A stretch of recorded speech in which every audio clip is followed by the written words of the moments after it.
बच्चों, कैसे हैं आप सभी? मैं आशा करती हूँ सभी लोग स्वस्थ और प्रसन्न होंगे। आज हम हमारा पाठ बस्ते की बातें, बस्ता यानी बैग की बातें वो पढ़ेंगे और समझेंगे। आइए शुरू करते हैं इस पाठ को। ये है पाठ 7, बस्ते की बात। मित्रों, मैं बस्ता हूँ, यानी मैं क्या हूँ? बैग की बात है ये। मेरा इतिहास बहुत पुराना है। मेरे पेट में अनेक चीजें, बहुत सारी वस्तुएं, चीजें यानी वस्तुएं, जैसे कि राशन, मिठाइयाँ, अनाज, पेंसिल, रबड़, पानी की बोतलें, अनेक प्रकार के फल, लैपटॉप आदि सभी रखे जाते हैं। इससे मैं बड़ा खुश होता हूँ। मैं जितना सुंदर अब दिखता हूँ वैसा पहले नहीं था, क्योंकि पहले बैगों का जो रूप था वो साधारण था। अब तरह तरह के कार्टून प्रिंट्स और सब बड़ा आकर्षक बैग बन गए हैं, बस्ते बन गए हैं। आओ आज अपने बारे में थोड़ा विस्तार यानी थोड़ी डिटेल्स में जानकारी देता हूँ। मैं मिस्र में उत्पन्न हुआ। कहाँ पर इसका जन्म हुआ? मिस्र में। उस समय लोग जंगलों से अनेक फल तोड़कर मुझ में रखते थे, यानी बैग में फल भर के रखते थे। कुछ एक तो पत्थरों, लोहे के औजार भी मुझ में रखने लगे। मुझे लोग उस समय चमड़े से बनाया करते थे, यानी पहले बैग किससे बनता था? चमड़े से। मेरी सिलाई भी चमड़े से ही की जाती थी। मेरी जरूरत सबसे पहले पुरुषों यानी आदमियों को हुई। वे ही घर वनों यानी जंगलों में जाने के लिए औजार मुझ में रखने ले जाते थे और वापसी यानी लौटते समय फल रखकर घर ले आते थे। वर्ष 1500 से 1800 ईस्वी के बीच लोगों ने रंगों से मुझको सजाना शुरू कर दिया।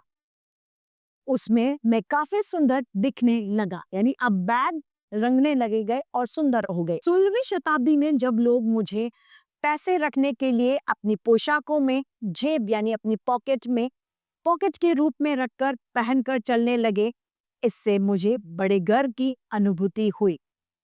आगे चलकर महिलाएं यानी औरतें मुझे ज्यादा पसंद करने लगी। वो मुझे अपने साथ लचकाकर चलती तो मैं खुशी से झूम उठता था। अब मुझे चमड़े के अलावा प्लास्टिक, रेक्सीन, लोहे, इस्पात आदि से बनाया जाने लगा और मैं उनकी शोभा बनता गया, यानी मैं उनको अब सजाने का कार्य करने लगा। अब धीरे धीरे मेरा आकार बड़ा होता गया। लोग उसमें अधिक सामान भरकर यात्रा करने लगे। इतना ही नहीं, रेतीले यानी रेत वाले स्थान पर और गर्म देशों में लोग मुझे सुराही नुमा यानी सुराही के आकार का बनाकर उसमें पानी भरकर ऊंच पर लाकर लंबी लंबी यात्राएं करने लग गए। यानी सुराही के आकार का बनाकर उसमें पानी भर लेते थे और उस पर यात्रा करने के लिए अपने पानी को अपने साथ ले जाते थे। मुझे लोगों की प्यास बुझाने में बड़ा मजा आने लगा। महिलाएं तो मुझे हमेशा साथ रखती और मुझे दूसरी महिलाओं को उपहार के रूप में भी देने लगी। 1970 के दशक में मुझे प्लास्टिक के धागों से बुनकर बनाया जाने लगा। लोग मेरा रंग बिरंगा रूप बहुत पसंद करने लग गए। कहा जाता है कि सबसे सबके दिन फिरते हैं, यानी सबके दिन बदल जाते हैं। जूट से बने रंग बिरंगे स्वरूप यानी जूट से बने हुए रंग बिरंगे उसका बाहरी आवरण था, उसे देखकर बहुत खुश हुआ। लोग हाथों हाथ मुझे खरीदने लगे। मैं बहुत खुश हुआ। मैं अत्यधिक खुश तब हुआ जब बच्चे और बड़े मुझे खरीदकर अपने कंधों पर लटकाकर खुशी से झूमते हुए चलते थे। आगे चलकर प्लास्टिक को संशोधित करके नायलॉन के धागों से मुझे यानी बैग को बनाया गया। बुनाई की रंग बिरंगी पट्टियां और डिजाइन ने लोगों को खूब आकर्षित किया। फिर रेक्सीन से मुझे बनाया जाने लगा। बच्चों, तुम अपने जिन बस्तों को लेकर मेज से पहले चलते हो वह इन्हीं चीजों से बन जाता है। इसमें तुम अपनी पेन, पेंसिल, रबड़, पुस्तकें, कॉपियां, टिफिन बॉक्स और पानी की बोतल रख सकते हो या रखकर चलते हो।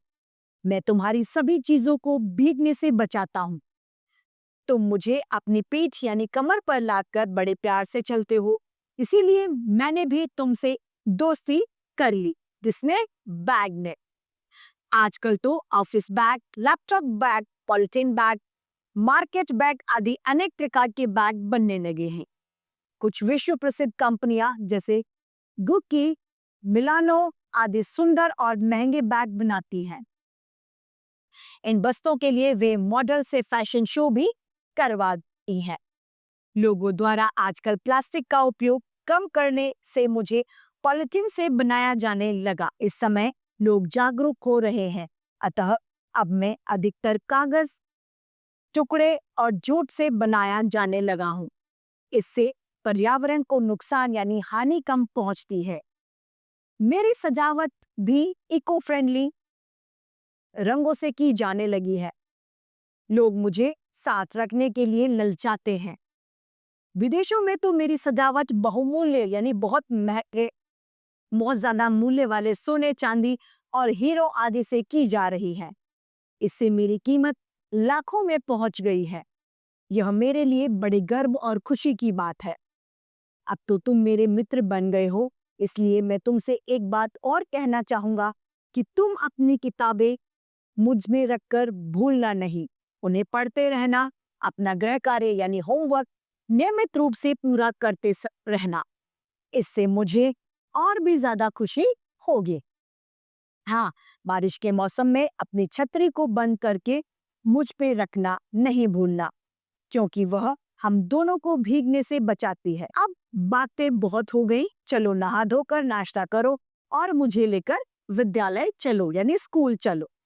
तो इसी के साथ हमारा ये पाठ समाप्त होता है। मैं उम्मीद करती हूँ सभी को ये पाठ समझ में आया होगा। आज के लिए इतना ही, फिर मिलते हैं। धन्यवाद।